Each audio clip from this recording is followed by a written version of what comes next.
everyone, welcome back to my channel. You were requesting that I make a tutorial on how to make these gorgeous little baskets woven with weeds. And so today I'm going to show you just how to do that. So we've had requests both on Instagram and Facebook, and you were all just so keen. So I'm sorry it's taken me so long to finally get it to you, but editing does take a little bit of time. Out here collecting a whole bunch of Corky passion vine, and then I'm going to show you how to make your own little basket. Found the infestation, and now we're going to pull it up.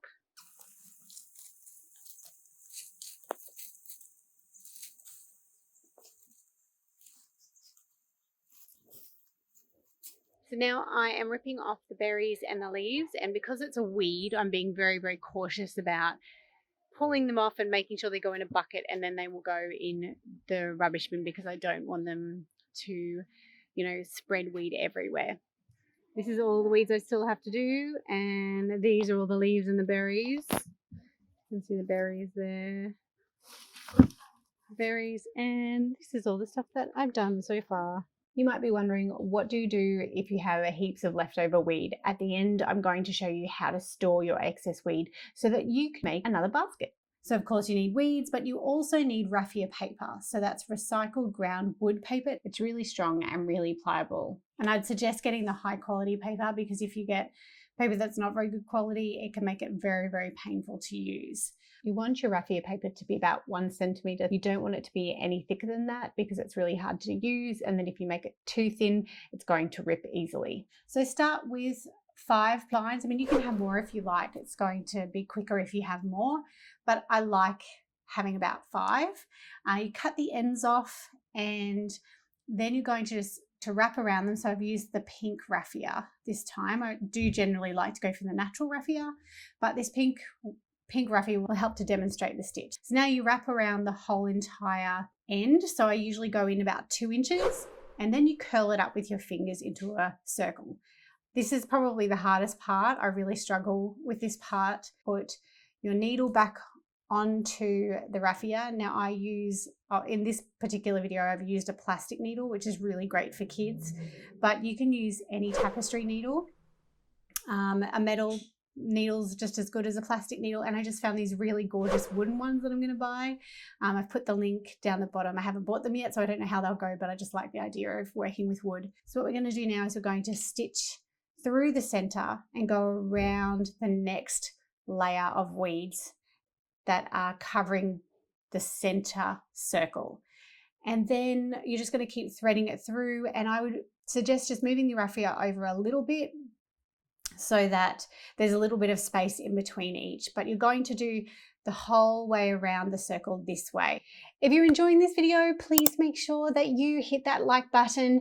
And if you want to see more videos like this, make sure you let me know in the comments, especially if you want more weaving videos. Don't forget to subscribe and click the bell to get notified when I make a new video. So once you're almost the way around the circle, we're going to change the stitch. Once you get to almost the 3rd layer of weeds. So when you hit the 3rd layer, that's when you are going to start the blanket stitch. So if you've ever done blanket stitch before, you'll kind of understand how that goes. So you pull it through the middle of the 2nd layer of weed, just where you usually have that, you've started with that first space. And then you'll notice that there's a loop, and you go up under the loop, and then you pull it as tight as you can without breaking the raffia. That's the key. I will show you in a minute what you do when your raffia is just not tight enough and you have a big loop there, but you just keep pulling it tight, and you'll notice that over the top, there should be a line of raffia, there should be a line of raffia over the top. If there's a line, then you know you're doing it right, and that should be on the edge of your weed. So you keep pulling it, and you make sure it's as tight as you can without breaking it. So when you pull it tight and there's a big bulge of raffia, you need to try and tighten it. So you get back into the stitch and loosen it up, and then pull it tight again, and it should tighten. So we'll just keep going with it, and you just keep going the whole way through, tighten it, and soon we'll get to the end. You can see I'm getting closer to the end of the raffia. and I'm about to have to switch over. So I'm not sure if this is the exact way to do it, but this is how I do it. I go really close to the edge of the weed that I'm working with, and I make a knot, and I just knot it and I tighten it as tight as I can, and then I cut off the excess bits of raffia. And then I just keep on going. And because the knot is really close to the basket, it means you don't have to pull it through the weed. So you won't have it come apart when you're trying to pull it through the weed. The best time to change the color is when you're really close to the end of the raffia. And then you change the color by tying that knot. So you finish your first layer of blanket stitch. Now what do? Where do you place your needle? The best place to place a needle is you can either go from the bottom of the last layer that's secured, that already has the blanket stitch, so you can put the needle through one of the vines down the bottom, or you can put it through the middle. I generally go in the middle of the last layer that's secured and then bring it up around and do the blanket stitch again. To make the sides of the basket, you're going to bring the loose weed up and sit it on the base. Sorry about the hair in the video here. I didn't realize I was that close to the camera. And then you're going to continue to do the blanket stitch, but instead of the stitch line being on the side of your weed, it's going to sit on the top of your weed. So you're going from the underside of the base, you're bringing your needle up, doing the blanket stitch, and then tightening it on the top of that coil. Then you continue to move around the base, keeping that loose weed to the edge of the base, but on top of it. And then to build up the outside of the basket and continue to do the blanket stitch on top of each layer until you get to the height that you need. This is a really good activity for kids. It can be really hard at first, but once they get the hang of it, they can do it really fast. If your vines start to run out, then it's really easy. You just add another vine in.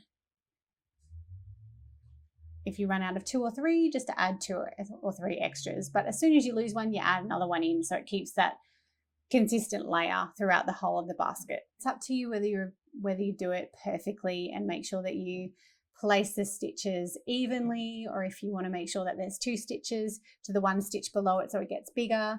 It's really up to you. But the good thing is that raffia and weed is very forgiving. So if you don't do it perfect, it's okay. It still looks absolutely gorgeous. I think that's what I love about creating a basket. And I tend to quite like the ones that aren't perfect, that have a little bit of character. Make sure you comment below on what are the best weeds to use in your area to make beautiful little baskets. Once you get to the end, then you are going to just cut them off a little bit, cut one little bit off, and then keep weaving, and then cut another little bit off, and it all weaves into the basket so it's nice and consistent. You don't even notice where the end is. Once you've done your last stitch, make sure you just do that blanket stitch twice, and then just slip the ends into the basket. There's excess bits of vine that are probably sticking out of your basket, so just give it a clean up. Just give it a tidy with some scissors. So anything that's sticking out pretty far, cut it off. And there you have it, your own little basket made out of nature. And weeds too, which is so environmentally friendly that you're using weeds and repurposing them to make a gorgeous little basket that can be used in many different ways. You've collected all this weed and you've only used a quarter of it. So what do you do with it all? Well, I'm going to show you how to store it. So the best way to store it is to wrap all your weed up into almost a wreath and then tie around the 3 sections so that it sits just like this. And then you need to go and put it in a dry, dark place and allow it to dry it out fully. And when you want to use it again, all you have to do is soak it overnight in some water, and then you can bring it out and you can weave with it again. If you weave with it all dry like this, it's just going to snap. So you need to soak it overnight and just let the water fill it up again so it's pliable and easy to weave with. If you have any questions, just mention them in the comments below and I'll try and answer them as best as I can. And if you have any tips or tricks on weaving, make sure you leave those below too, because it will help all of us get better at weaving beautiful little baskets just like this. Don't forget to get your kids involved. They really love learning how to weave, and they might only do a little bit of weaving the first time around, and they might go back to it several times, and that's okay. Over time, they might try again, and eventually they'll get to their own basket. My eldest daughter made her own basket, where my girls, I think, only got to this stage. But the point is they tried and they really enjoyed it, and hopefully next time I'm out weaving, they'll want to give it another go and make their own whole basket. Don't forget to like this video, and please subscribe if you want to learn more about nature crafting or connecting your kids with nature. So remember, it's time to add a pinch of adventure, a sprinkle of sunshine, and a big handful of outdoor play.